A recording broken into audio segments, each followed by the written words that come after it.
27/1/2025 को होंगे। जो 44 अभ्यर्थी है, उनके रोल नंबर इसमें दिए गए, जो 9:30 बजे से आपके दस्तावेज सत्यापन होंगे। टीएसपी और नॉन टीएसपी क्षेत्र से कोई भी अभ्यर्थी किसी कारणवश अनुपस्थित रहता है, तो उनको 28/1/2025 को 9:30 बजे उपस्थित होकर अपने दस्तावेज सत्यापन करवाने होंगे। पात्रता की जांच हेतु उपस्थित होते समय निम्न बातों का आपको ध्यान रखना है। दोस्तों, ये गाइडलाइन बहुत ही महत्वपूर्ण है। इस गाइडलाइन को आपको अच्छी तरह से पढ़ना है, देखना है और जो-जो दस्तावेज मांगे गए, उनको आपको लेकर जाना है। कौन-कौन से दस्तावेज लेकर जाने हैं, क्या गाइडलाइन है, ये भी अपनी इस वीडियो में बात कर रहे हैं। तो पात्रता की जांच हेतु उपस्थित होते समय आपको निम्न बातों का विशेष रूप से ध्यान रखना है।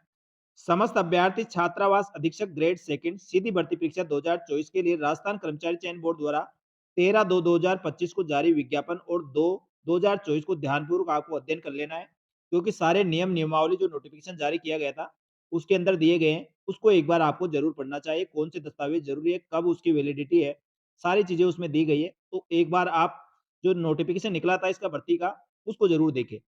अभ्यर्थी 2 प्रतियों में ऑनलाइन विस्तृत सह प्रतीक्षा फार्म आपको साथ लेकर जाना है।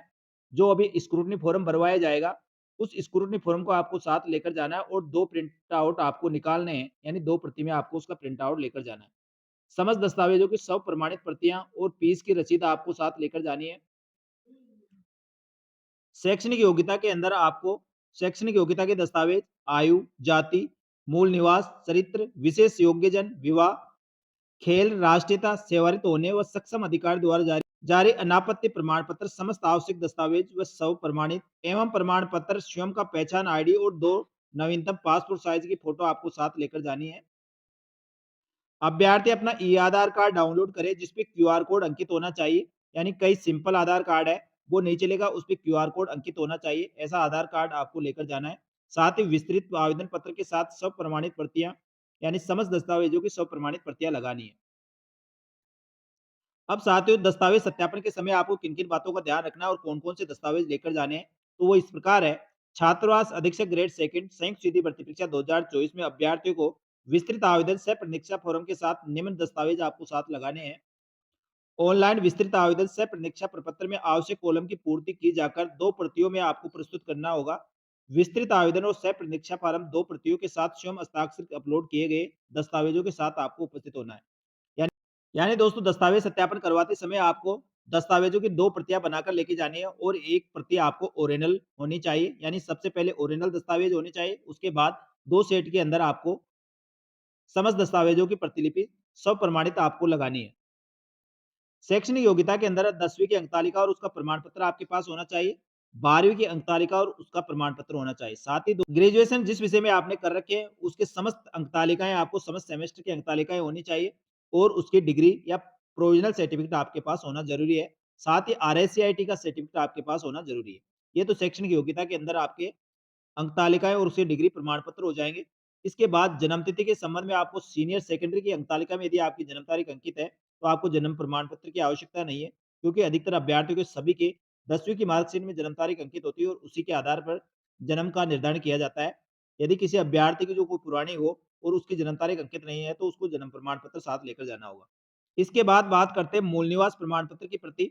अनुसूचित क्षेत्र टीएसपी का निवासी होने की स्थिति में अनुसूचित क्षेत्र का विशेष मूल निवास प्रमाण पत्र आपके पास होना चाहिए। यानी जो नॉन टीएसपी के अभ्यर्थी हैं, उनके जो सामान्य मूल निवास प्रमाण पत्र होता है वह चल जाएगा। लेकिन जो टीएसपी क्षेत्र के हैं, तो उनको विशेष मूल निवास प्रमाण पत्र जो उनके क्षेत्र का बनता है, वह आपको साथ लेकर जाना है। इसके बाद जाति प्रमाण पत्र की बात करें, तो आर्थिक रूप से कमजोर वर्ग, अनुसूचित जाति, अनुसूचित जनजाति, अन्य पिछड़ा वर्ग, अति पिछड़ा वर्ग के लिए अन्य पिछड़ा वर्ग का प्रमाण पत्र, जिसमें अति पिछड़ा वर्ग में सम्मिलित जातियों का नाम हो, शहर या आदिम जाति सक्षम स्तर से जारी प्रमाण पत्र होना चाहिए, जिसमें एससी और एसटी के प्रमाण पत्र आजीवन होते हैं। साथियों, अधिकतर आजकल सभी भर्तियों के अंदर डिजिटल प्रमाण पत्र मांगते हैं, तो जाति प्रमाण पत्र और मूल निवास को आपको डिजिटल प्रमाण पत्र बनवा लेना है और डिजिटल प्रमाण पत्र आपको स्क्रूटनी फॉर्म के साथ अपलोड करना और दस्तावेज सत्यापन के समय लेकर जाना है। इसके बाद चिकित्सा प्रमाण पत्र, यानी दोस्तों आपको मेडिकल प्रमाण पत्र भी बनाकर लेके जाना है। अन्य प्रमाण पत्र जिसमें कोई लागू नहीं हो, इसके अलावा यदि किसी अभ्यर्थी के पास अन्य कोई प्रमाण पत्र है, तो वो आप इसमें लगाए।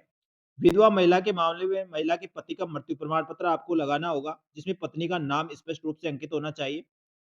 परित्यक्ता यानी तलाकशुदा कोई महिला है और उन्होंने इस भर्ती परीक्षा के लिए दस्तावेज सत्यापन करवाने हैं, तो सक्षम न्यायालय द्वारा डिग्री प्रमाण पत्र जो जारी किया जाता है, वो आपको लगाना है। निःशक्त अभ्यर्थियों को सक्षम चिकित्सा अधिकारी मेडिकल बोर्ड द्वारा प्रदत्त निःशक्तता प्रमाण पत्र जो 40% से कम नहीं होना चाहिए, ऐसा दिव्यांगजन प्रमाण पत्र आपको लगाना होगा। उत्कर्ष खिलाड़ियों के मामले में विज्ञापन दिनांक 13/2/2024 में अंकितानुसार सक्षम स्तर से आपको प्रमाण पत्र और उसकी प्रतियां साथ लेकर जानी है। भूतपूर्व सैनिकों के मामले में बात करें तो सेवानिवृत्त आदेश और डिस्चार्ज डायरी, एनओसी प्रमाण पत्र आपको और उसके साथ घोषणा पत्र या वचनबद्ध आपको लगाना होगा। नंबर 7 अलग-अलग राजपत्र अधिकारी द्वारा जारी चरित्र प्रमाण पत्र 2 चरित्र प्रमाण पत्र आपको लेकर जाना है।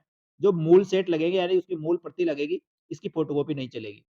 नंबर 8 अंतिम शैक्षणिक संस्थान से जारी मूल चरित्र प्रमाण पत्र इसमें लगाया जाएगा।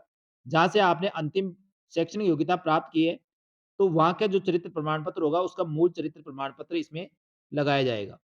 इसके बाद बात करते हैं नंबर 9 शपथ पत्र जिसमें नोटरी से सत्यापित होंगे। जाति प्रमाण पत्र के संबंध में प्रथम सेट के साथ मूल शपथ पत्र लगेगा और दूसरे सेट के साथ उसकी फोटोकॉपी लगेगी।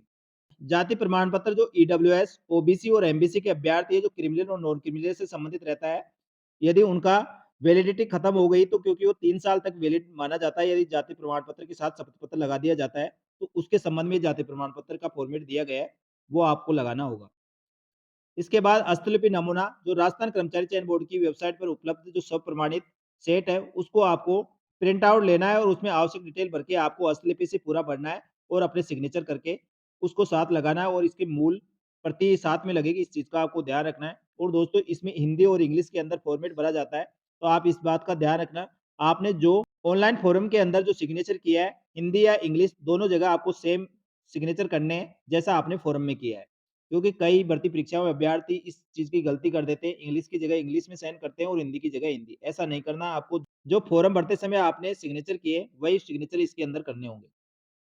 शपथ पत्र, नोटरी से सत्यापित दस्तावेज स्वयं द्वारा जांच कर अपलोड किए गए फर्जी कूट चरित्र पाए जाने, आवश्यक कार्रवाई किए जाने के संबंध में आपको इसका मूल सेट शपथ पत्र आपको लगाना होगा। ये नोटरी से सत्यापित होगा, जो राजस्थान कर्मचारी चयन बोर्ड की वेबसाइट पर उपलब्ध है, वहाँ से आप डाउनलोड करके इसको प्रमाणित करवा सकते हैं। इसको नोटरी से सत्यापित करवाने होंगे। नंबर 12 विवाह पंजीकरण प्रमाण पत्र आपको लगाना होगा। सभी दस्तावेज और प्रमाण पत्रों की फोटो प्रतियों पर अभ्यर्थी को स्वयं के हस्ताक्षर करना है, यानी उसको वेरीफाई करना है। इस प्रकार दोस्तों छात्रावास अधीक्षक ग्रेड सेकंड के लिए जो स्क्रूटनी फॉर्म भरवाए जाएंगे वह 31/12/2024 से शुरू होंगे और 6/1/2024 तक आपके दस्तावेज सत्यापन हेतु स्क्रूटनी फॉर्म भरवाए जाएंगे। उसके बाद आपके दस्तावेज सत्यापन 15 जनवरी से शुरू होंगे और जो 27 जनवरी तक चलेंगे। और दस्तावेज सत्यापन के लिए कौन-कौन से दस्तावेजों की आवश्यकता होगी, वो सारी चीज़ें आपको इसमें बता दी है। साथ ही दस्तावेजों की वैलिडिटी इनके लिए आपको जो इसका नोटिफ़िकेशन निकला था, उस नोटिफ़िकेशन को आपको देखना होगा। तो साथियों इस प्रकार छात्रावास अधीक्षक ग्रेड सेकंड के दस्तावेज सत्यापन करवाते समय आपको इन समस्त बातों का ध्यान रखना है। आगे दोस्तों इसके संबंध में आपको कोई भी मन में डाउट हो, सवाल हो, प्रश्न हो तो तुरंत कमेंट करके पूछ सकते हैं। आपके दस्तावेज सत्यापन में सारी सहायता की जाएगी और इसी प्रकार की जानकारियों के लिए हमारे यूट्यूब चैनल और Telegram group RKM take info को ज्वाइन कर सकते हैं। यहाँ पर आपको इसी प्रकार समस्त भर्तियों की संपूर्ण और सटीक जानकारी मिलती रहेगी। जल्दी मिलेंगे दोस्तों नए वीडियो में, तब तक के लिए धन्यवाद। जय हिंद, जय भारत।